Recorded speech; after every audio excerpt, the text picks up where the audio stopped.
croeso chi yma, a ni'n yn parhau i fyfyrio dros gyfnod yr advent fel hyn. Tybed ydych chi wedi gosod eich coeden Nadolig yn ei lle eto? Mi fydd rhai yn oedi cyn ei chodi.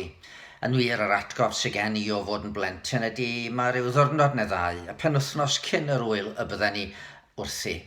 Ac wedyn yn ei addurno efo addurniadau oedd i bod yn y teulu ers blynyddoedd a deud y gwir. Dyn ni bellach wedi mynd i arfer o'i chodi'n gynnar yn y mis fel y gwelwch chi, ac wneud yn fawr o'r cyfle i fwynhau i chael yn harddu'r tŷ a goleadau'n disgleirio yn hywyllwch y gaeaf. Ond mwyn dod â'r goeden a'i gosod yn ei lle, rhaid symud chydig bach ar y dodrefn, rhaid gwneud lle iawn iddi, ac mi gofiai sawl blwyddyn mynd i brynu coeden gyda rhybydd gan Gwenan, paid prynu yn rhy fawr. Mae fynd i edrych weithiau efo'r plant, a dewis un oedd yn edrych yn ddigon trwt a thaclus allan yn yr awyr agored, i llwytho'r car ac am adref.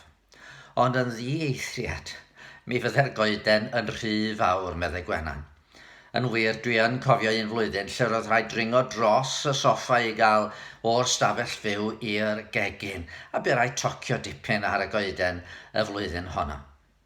Neithiwr, dyma siarad efo cyfaill sydd i symud eleni i dŷ dipyn llai, a hwnnw'n deud, wel, does dim lle yma i goeden mewn gwirionedd yn yng nghartre newydd i. Ddoi, o'n i'n sôn am fod yn barod i groesawu Crist i'n calonnau a'n bywydau. Ond sut da ni'n gwneud hynny? Os rhaid symud dipyn ar ddodrefn yn bywyd mwyn i ni gael lle iawn i'r arglwydd. Mae'r Beibl yn rhoi cliwiau ni ynglyn â'r ffordd o'i groesawu. Oherwydd, oedd na un wedi cael ei ddewis, wel, oedd wedi cael ei eni 6 mis cyn Iesu, sef Ioan Fydyddiwr. A phan ofynnwyd i hwnnw pwy oedd o, dyma fo'n dyfynnu'r proffwyd Eseia. Llais un yn galw'n yr anialwch, paratowch ffordd yr arglwydd, unionwch y llwybrau iddo. Beth felly oedd neges Ioan? Sut oedd yn gofyn i bobl baratoi ar gyfer y gwaredwr? Neges syml iawn oedd ganddo fo. Edifa'r hewch, oherwydd mae teyrnas nefoedd wedi dod yn agos. Un neges o oedd, edrychwch ar eich calon i weld beth sydd yno. Mae'r arglwydd wedi dod i'n plith ni. Mae Iesu, y gair tragweddol, wedi dod yn gnawd i drigo yn y plith ni.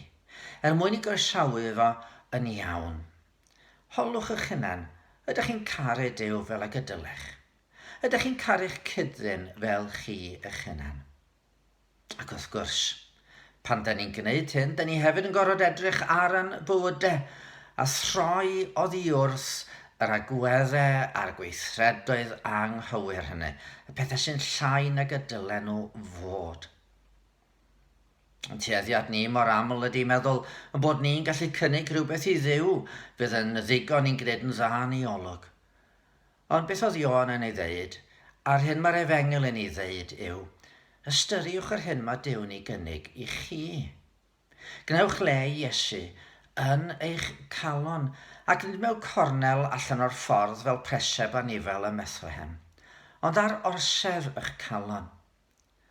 Bydd ath y doethion o'r dwyrain gyda'i anrhegion i'w rhoi iddo, ond yr anrheg gorau fedrwn ni roi i'r gwaredwr ydy calon ostyngedig, edifeiriol. Oherwydd pwy ohonom all edrych i mewn i ddyfnder yn heneidiau ac yna yn ffrostio ger bron Duw. Dyma chydig o englynion ysgrifennais i rai blynyddoedd yn ôl, yn meddwl am y doethion a'i anrhegion a pa anrheg fedrwn ni i roi. Ar agor dyddryd anrhegion o aur Thusamur, io'r tirion yn o gwel, mae un galon gyda hwy, fy gei di hon. Un galon na all gelu ei diwch, a deiaf i blygu yn sain yr angylion sy'n hedeg uwch dyfeidu. Un galon yn y golau yn newid dan awen dy eiriau. Un galon oer i'w glanhau, un daith i'th geisio dithau. o dy gymell, a elli ei harbed o'i derbyn, a gerddi ar y daith a fentri di ar astell farw drosti. O tyred, fa banturion, ni allaf roi gwell nag anrhegion y tri doeth. O tyred, Iôn, a hawlia letting halon.